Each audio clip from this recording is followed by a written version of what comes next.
Well, ladies and gentlemen, 2021 is going to be the year that is remembered as the year of shortages.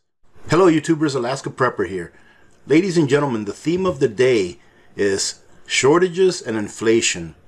Why is it important that we go over this? Because if we understand why something is happening, it will propel us to act. Instead of just hearing that something is happening, if you understand why it's happening, then you will be encouraged to act because you know what's behind it. This is not going to stop in 1 year. This is not going to stop in 2 or 3. I honestly believe that this is going to continue for the next 10 years and beyond. So today we're going to talk about massive sticker shock, why we will be seeing prices rising, inflation, a shortage of sugar, a chlorine shortage, and I can't believe this, but even a chicken wing shortage, ladies and gentlemen. And guess what? There's only one thing to blame, ladies and gentlemen. Blame it all on Charlie Victor, 1-9er. I have several articles to go over here today. I'm not going to read them all because that would take forever, but I want to go ahead and skim through each article to show you why it is that prices will continue to go up, ladies and gentlemen. Prices will continue to rise and shortages will continue. There are several factors involved, but everything is being blamed on one thing, and we all know what it is. I believe it's just a facade in order to condition us to believe that this is the way it's going to be from now on. As long as we submit as a population that prices are going to go higher no matter what, for whatever reason, and that things are going to be in short supply, we will be easier to control. In my opinion, if manufacturing was at 100% and the supply was just so great because we as an economy were doing so very well, it would be justified that prices would go up because of supply and demand, because everyone is just doing so great. But that's not the case. But as long as the people believe the narrative that is being put out, they will be easier to control. Because if you believe what they're telling you, they're going to be able to control you. Propaganda is what's all about, ladies and gentlemen. Here it says massive sticker shock and more shortages on the way. As expert warns, hardship is still ahead. And prices will continue to rise for the foreseeable future. Well, ladies and gentlemen, 2021 is going to be the year that is remembered as the year of shortages. And not only 2021, but 2021 and beyond. The past few years have been devastating on the food supply chain with flooding, early freezes, and of course, the lockdowns that caused food shortages as farmers and ranchers were forced to destroy their own crops and euthanize their livestock. And it's hard to believe, ladies and gentlemen, even looking back at the last year and a half or so, how a nation such as the United States did not have a backup plan to distribute food in case something like what happened. We're supposed to be the wealthiest nation in the world, but we didn't even have a backup plan to distribute food from the farmers or the ranchers to the table in case something happened to our supply chain and the way in which it's transported. There are many of the same issues globally, bringing us to a point where simply everyday household items such as soda, breads, pizza dough, meats, soybeans, wheat, corn, and much more have already seen massive price hikes in comparison to last year and are expected to continue to rise dramatically. Now let me tell you a short story, ladies and gentlemen. Do you all know what Easy Off is? You know, that oven cleaner? It's a real caustic chemical that you spray on a dirty oven or a range or whatever so that all the gunk can come out.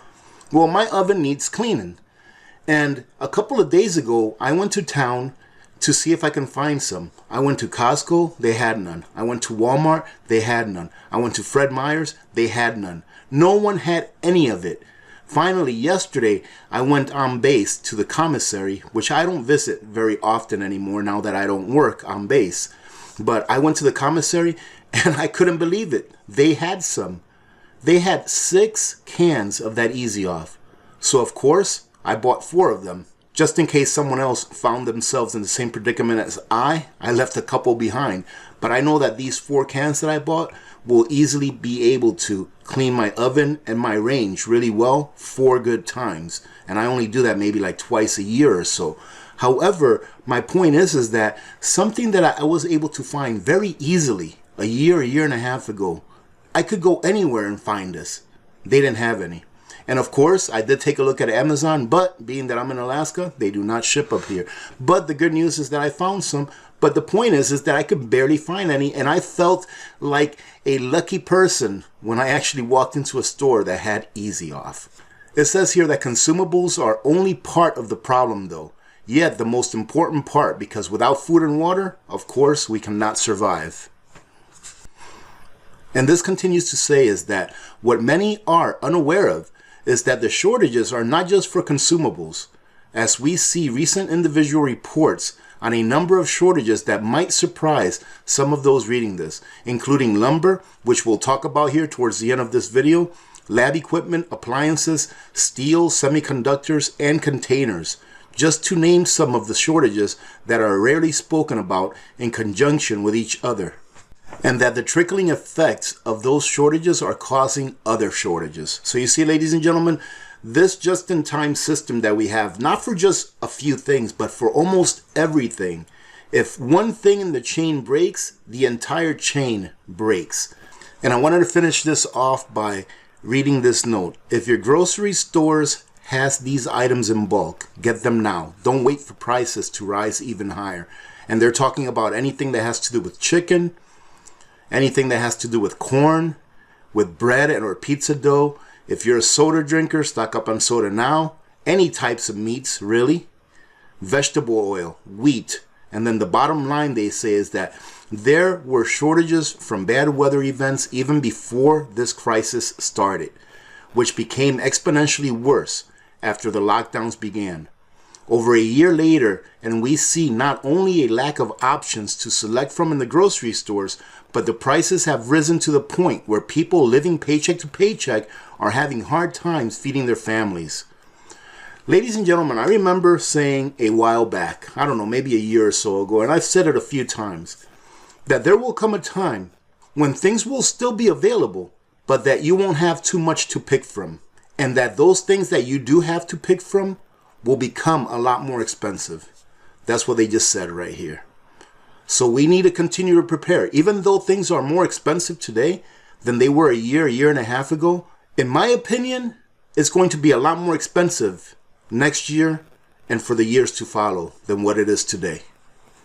Now let's take a look at one of the reasons why things are going up in price, and they're going to continue to go up in price because this is not going to stop. Here, Warren Buffett, if you all don't know who Warren Buffett is, in my opinion, he's overrated. He's an old guy who's a billionaire who's made a lot of money in the stock market. Great, all right? That's his fame to glory, that he's made a lot of money in the stock market. But anyways, I digress. Warren Buffett sees inflation, even if Jerome Powell doesn't. And I just wanted to point this out to you because it wasn't very long ago that I did a video where I showed where the M2 money supply was. And it was just over 18 trillion. And I'm talking, it was maybe like a month and a half ago. Not like 6 months or a year. So maybe about a month and a half ago or so, I did a video where I pointed out the M2 money stock, which is all the money that's circulating in the U.S. economy. All right, this is the money that's within our borders, that's circulating within the U.S. economy. Now, the money stock was at about 18.5 trillion or so, and this is where it sits as far as March 1. So March 1 of this year, you're looking at 19.9 trillion. We are at $20 trillion. I'm talking about, you know, maybe like within a month or so after I did that video where I pointed out that we were at 18 or 18.4 trillion, we're already 1.5 trillion over that. Ladies and gentlemen, if you don't understand the concept of if there is more money chasing the same amount of goods, what do you think the price of those goods is going to be? It's going to go higher because you now have more paper notes, more promissory notes, chasing those same number of goods. And not only the same number of goods, but even less number of goods, because now we're producing even less than we were a year and a half ago.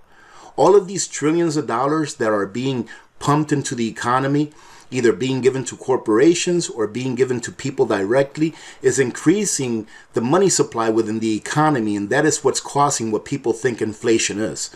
Whereas inflation is the actual printing of the money, or creation of the money. And a symptom of inflation is the rise in prices because there's more paper notes, promissory notes, chasing the same or less number of goods. So effectively, what we are doing by printing all of this money and giving it out to the people to spend into the economy since we no longer produce anything here in the United States, and when I say that, I don't say that wholeheartedly. I say that most of our manufacturing has moved overseas, and they are now planning, the ones that are still here are still planning on moving overseas because of these crazy tax increases that we're seeing in the future. So what we're doing, ladies and gentlemen, to cut this short, is when we print money and give it to people, what do they do with it? They either pay off bills, which is deflationary, okay? Or they go to Walmart and buy something, or I have to include myself in that too, because almost everything that we buy here in the United States is imported. So what we're doing is we are exporting our inflation by buying things that are being imported. Because the countries that are ending up with the dollars that are being printed, it's not here. It's not staying in the US. It's going out to other countries, being paid to China, to India, to Vietnam, to all these other countries from South America that import things to us. That's where our wealth is being driven to, because we no longer manufacture. So what's going to happen as we print more money and the dollar is devalued even more, the more that those imports are going to cost us. So expect prices to continue to go up, not just for this year, but in the future years. I would say that it's going to be at least another 10 years before things start to settle down, because I think that by that time we will be in some kind of a new financial system, because there's no way that this can continue to go on when we manufacture nothing. Think about this. We are trading paper for real things. That paper that we print, either digitally or physically, is being given to someone else for something that they created, for something that they spent their time making. And all they're getting for that is a promissory note. That tells me that eventually they will get tired of it and either charge a lot more, meaning that the price of the dollar is going to go down, or stop selling it to us altogether. This is pretty important, ladies and gentlemen. Whether you consume or don't consume sugar, it's always good to have sugar put away for long term and for everyday use. For the next 2 years, sugar is going to be in short supply. And that's what they are expecting if things stay as they are. Remember that little thing we talked about a few videos ago, the grand solar minimum? I think that's going to probably play a part in extending the shortage of not only sugar, but many other things. It says here that the world's largest sugar trader expects the global market to face a 2-year shortage of sugar. And that Cargill and this Brazilian producer here expect sugar production to fall short of demand by 5 million metric tons just this season. That will be followed by another deficit of 6 million tons in 2021 to 2022, he said. And as you can see here, ladies and gentlemen, this is the price of sugar, and you can see that it's rallied to pretty much an all-time high for the last year or so.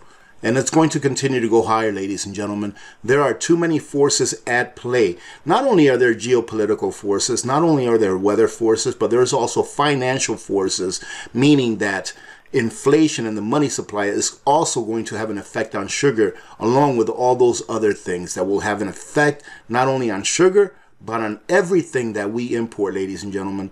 Now, we make a lot of sugar here in the United States, but if you all remember, last year we had a poor sugar season because we had a lot of sugar beets freeze in the field. I believe it was about 35% of the crop. We don't really produce that much cane sugar in the United States. We produce a lot of sugar beet sugar. So we had a bad season last year. And ask yourself this question. If you've studied or researched at all any of the weather cyclic changes that have happened in the past and where it looks like we're going to go to in the future, do you think that it's going to become easier or more difficult to grow sugar or to make sugar from sugar beets or from sugar cane? Stock up on sugar. I think it's a great thing to have even if you don't use it.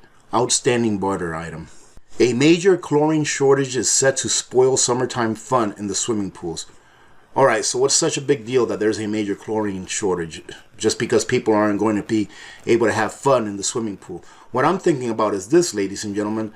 To what extent will this chlorine shortage be? And to what extent will it affect our water utility plants? The plants that clean our water and then pump it to our faucets. That's what I'm thinking about. Yes, you should always have a couple of gallons of chlorine that you rotate through, just in case you need it in order to clean your water or sanitize your water in a worst case scenario. However, this makes me think not about pools, but about our water utility that people depend on, and they need chlorine in order to clean that water before they can get it to your faucet. So another thing that's going to go up in price, chlorine. And guess what that's going to make go up in price? Your water that comes out of your faucet. I just wanted to bring this up really quick. They're saying here that there's a chicken wing shortage, and of course, what's it being blamed on? Blame it on the same thing that everyone is blaming everything on, ladies and gentlemen. The thing is this, it doesn't matter how much we blame this or that on anything. What matters is what is. And what is that there are shortages in almost everything. And if you can afford to pay the extra money, that's fine and dandy. Okay, you can afford it. But I would say that 50% or a little more than 50% of the people in the United States really cannot afford to pay the extra money for the things that are in short supply now. And what happens when people cannot eat? They get very angry and they do bad things. Even Costco, ladies and gentlemen, has to make a profit. So what did? They did what everyone else is doing. They went ahead and started doing a little bit of shrinkflation. I noticed shrinkflation in Costco's maybe a year back or so.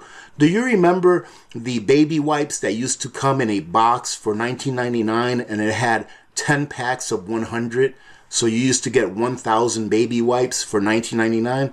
Well, the price is still the same, but now you get 900 wipes instead of 1,000. I saw that occur months ago. And now here they're pointing out that you're getting less paper towels at Costco for the same price. Everyone is doing it. Everyone will continue to do it. Are we learning our lesson yet, ladies and gentlemen? That prices are going to continue to go up? I mean, it's not only me, but a whole bunch of other channels have been talking about it for the last year or two. Prices are going to go up. They're going to continue to go up. We need to be vigilant of what's happening so that we can take advantage of the time that we have now. Don't worry that prices have gone up now on this or that. If you can, stock up because they're not going down. And the last shortage that I want to talk about, ladies and gentlemen, is what may not be a shortage at all. This is pure speculation, but let's take a look at this article. Here it says, there is no shortage.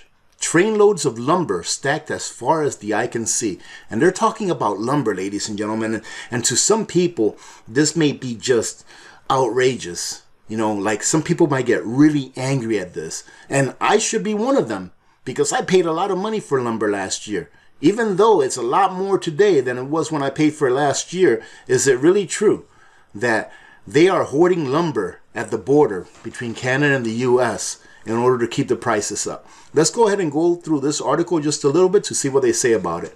It says here, one of the most important things we've learned over the past year is the vulnerability of global supply chains. Most notably, supply disruptions of lumber have catapulted prices to the moon. And that's an understatement. And ladies and gentlemen, they're pretty much saying that what was told to the public is that this health crisis has created this shortage in lumber. All right, and they say that in terms of output, the lumber industry is controlled by just a handful of firms, including these firms that you see here, which make it easier for capacity to be controlled. So what happens, ladies and gentlemen, when you have a handful of people that have control over something such as lumber and they want to make money and they have an opportunity to take advantage of a crisis that's going on, they're going to go ahead and try to price gouge. And that's my opinion and my opinion only. I could be 100% wrong. Because they say here, maybe there's more to the lumber story that we are not being told and should be investigated more in depth by journalists. What are journalists anyways? Are they really expecting journalists to go out there and investigate? Maybe citizen journalists. Here it says that Ken Carpentry's YouTube channel recently posted a video of a whole bunch of lumber that's sitting in big quantities, but not in lumber yards. All right, the exact location of the video is not mentioned, but could be near Lyndonville, Vermont.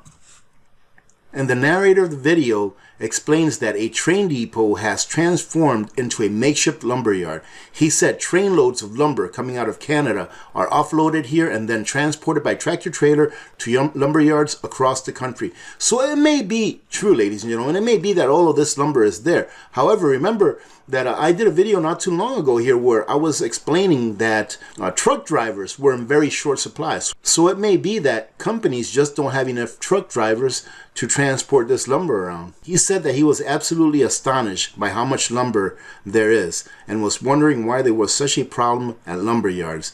He added a facility stretch of 3/8 of a mile. So pretty much what you see here goes on for about 3/8 of a mile with all this lumber. All right, ladies and gentlemen, that's going to be it for today. I hope you got something out of this. If anything, I hope that what you got out of this is that the time to prepare is yesterday.